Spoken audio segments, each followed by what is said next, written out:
Tingnan po natin ngayon ang ating outline sa part 4 na tinatawag po nating the grid 1. Pakisulat niyo po ang ating outline. When gold becomes our God. When money becomes the master, morals start to malfunction.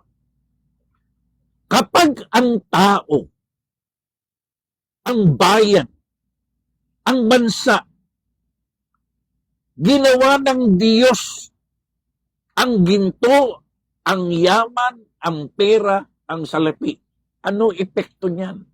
Morals start to malfunction. Nawawala na po yung pusong pagiging makatao, pusong pagiging mabait, pusong pagiging matuwid, at pagiging makadiyos. Tatlong bagay po ang ating tatalakayin sa umagang ito. Number 1, addiction. Number 2, abuses.